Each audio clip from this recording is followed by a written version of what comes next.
Zomany andro farana indray ny herinandrontsika ny dingy fanaovantsika androany dia manao hoe ilay tena Josoa. Manasanao mba haharitra hatramin'ny farany.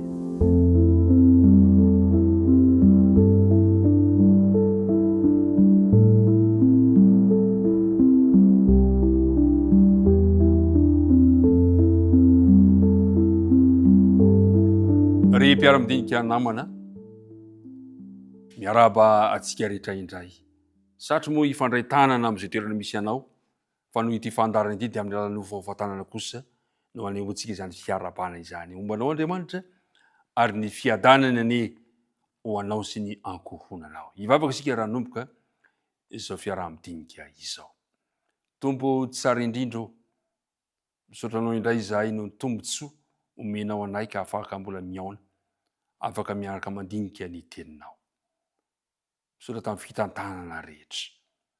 Mahatsapa anivy izay fa tsy mindrika, koa mangataka fanadiovana, mangataka famelan-keloka. Ankehitriny ary, raha andinika ny teninao izahay, dia arotsay indray tompony fanena masina, ampianatra anay, ary ametraka ny teny mba ho fanaramana vaovao amin'ny fiainan'ny tsirairay avy.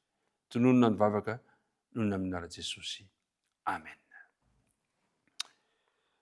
Mino fa haitsika sy ao ambavantsika tsara le andina tao tadiny, sa tsy zany? Korintianina voalohany toko fahafolo andininy farak'y ambin'ny folo. Ary zany dia nanjo azy mba ho anatra. Sady voasoratra izany ho fananarantsika izay niharany farany izao tontolo izao. Tamin'ny ity herinandro ity isika dia nandinika aloha hevitra somary sarotsarotra. Kanefa nahatsapantsika fa ny bokon'i Josoa dia manondro zava-misy lehibe lavitra noho ny tenany izay mpandray anjara fototra zao amin'izany tantara izany. Hitantsika tao anatin'izany koa ireo tandindry ny fanantenana mandrakizay izay omanin'Andriamanitra ao antsika ary tanteraka teo amin'i Jesosy izany. Zao nolazainy ny Hebreo toko faha 7 mantsy andininy farak'y ambin'ny folo manao hoe fa Kristy kosa rehefa tonga ho mpisorona be ny amin'ny zavatra tsara ho avy, dia namaky teo amin'ny tabelina kely lehibe lavitra sady tsara lavitra, izay tsy natao tanana izany hoe tsy isan'izao zavatra ary izao. Ny fiainan'i Josoa dia manondro mialoha ny asa fanompoana izay nataon'i Kristy. Amin'ny androany teny efa dia izao hoe hoy ny taridalatsika manao hoe tsy azo ny vahoaka nefa tamin'ny andro Kristy ny asa nanondrahana azy. Tsy azo izy ireo. Rehefa tonga Jesosy dia mbola nanantena tandindona izy ireo, kanefa ilay tena izy nefa teo anoloany teo. Inona no nanakana azy?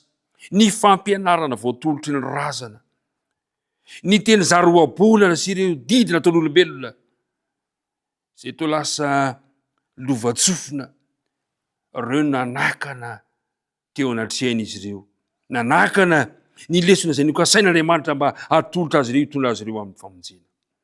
Ka rehefa tonga tokoa ilay tena izy teo amin'i Jesosy, dia tsy hitan'izy ireo teo aminy ny fahatanteran'ireo tandindona rehetra ny fahitany. Satria nahoana?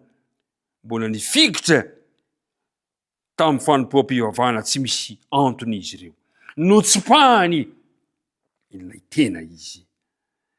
Efa tonga ilay tena tandindona, efa tonga ny zanak'Andriamanitra, nefa mbola nangataka famantarana ihany izy. Ny afatra manao hoe mibebay ianareo, fa efa akaiky ny fanjakan'ny lanitra dia novaliany tamin'ny hoe omeo fahamantarana izay, omeo fahagagana izahay. Vaty nanoa fotoana azy ny filazantsara Kristy, satria famantarana no nangatahany fa tsy ny mpamonjy.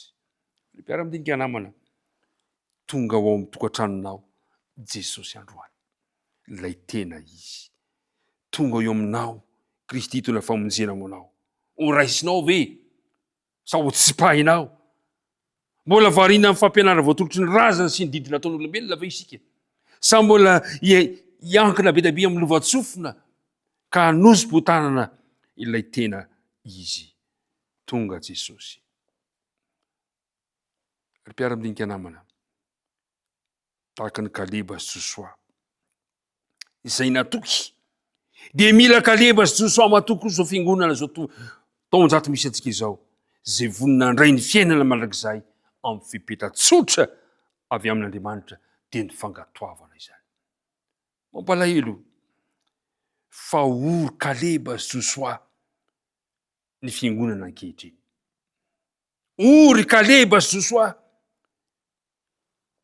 ny fiangonana ankehitriny. Ory piasa ny fiangonana. Izao tontolo izao mantsy no saiasana. Mila misionera tahaka ny Kaleba sy Josoa. Ny tanàna sy ny vohitra zay voageja ny fanompoan-tsampy. Ianao zany, izao zany. Ry mpiara-midinika namana, niala tamin'ny fiangonana zay mitonona ao matoky indrindra ny toe-tsaina misionera. Tsy mirehitra ao am-pony intsony ny fitiavana monjy fanahy ankehitriny.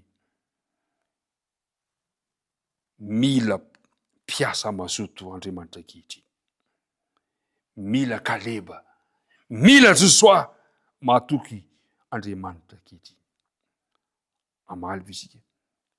Tsy misy afaka amaly ilay antso rehetra izataiza manao hoe mitamaka aty ka vonjeo zahay. Betsaka ny olona mitady vonjy amin'izao fotoana izao. Mila Kaleba, mila Josoa. Ianao zany. Ary zany dia nanjo azy mba ho anatra. Hoy Paoly. Sady voasorana izany ho fananarana antsika izay niara-ny farany izao tontolo izao.